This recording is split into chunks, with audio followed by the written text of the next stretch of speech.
Just getting ready to line up Shay for the next corner. I had half a nose in and he happened to have missed a gear, and then I just collected him really. I ended up rolling over the top of him and it wasn't too good. Bit of damage to the car sort of stopped us from getting the car ready for the next two races because the chassis rail was too damaged on the above my head. And yeah, that was that. That was the end of the weekend.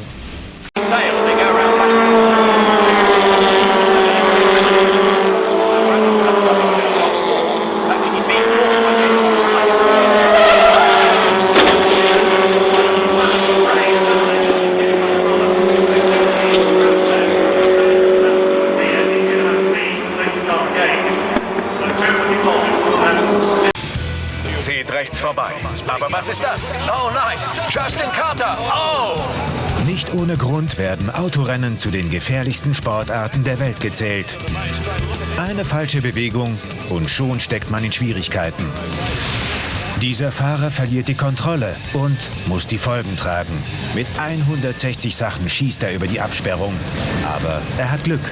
Sein Wagen landet auf einer weichen Böschung und der Fahrer kommt mit einer Gehirnerschütterung. And number 10, Rogier in the blue and white Van Diemen is a man in a real hurry now as the leaders accelerate up towards Druids. And Dennis Lynn leads the way. Look at that. Whoa, an enormous accident at Paddock. And that is Robert Volk.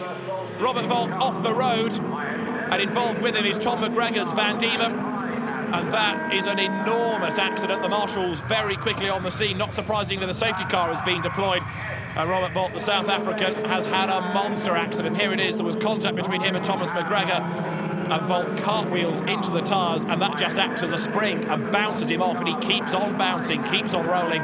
Eventually ends up upside down in the Ford race at Barbagallo. Bryce Washington in car 3 spins off the track and smashes into the wall. Then John McCowan in car 92 comes in and collects him at full speed. He was upside down, but thankfully both drivers from that crash walked away unhurt.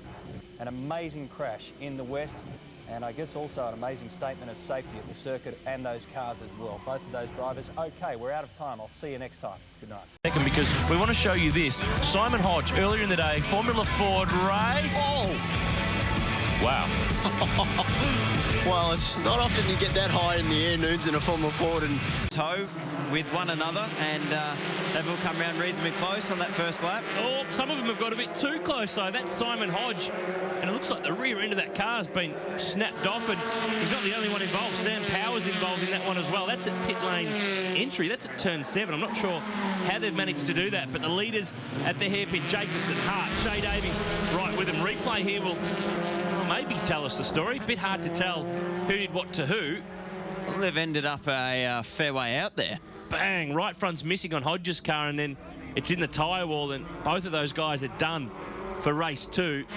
For nearly the entire race, nothing could separate the top 3, and as the laps counted down... We're going to see Schofield get through there on Stewie White, and I think Andrew Horn might have been outgunned. Look in the background, that is a massive crash. Saul Hack going airtime over the Lieutenant Colonel, and yes, red flag definitely having to be called out for that one. That was huge. Fortunately, walking away. And as you can see with the doctor in attendance, they'll probably just shoot down to the medical center. Have a look at that again. Slow motion, that's about 6 times in the air, 7 on the ground, and then 1.5 onto the catch fencing. Fortunately, that catch fencing was there. Otherwise, he would have gone straight through into the car park. So a restart here after Saul Hack had a massive incident up at turn 5. Up winning this race by a 6.1 second margin. Oh, that is an absolute massive off. And into the wall. Actually, probably not as bad as what first thought, but what's happened there is he's lost the right rear suspension coming. May have just tapped the wall coming out of Reed Park, and as he's come over the hill of McPhilmy,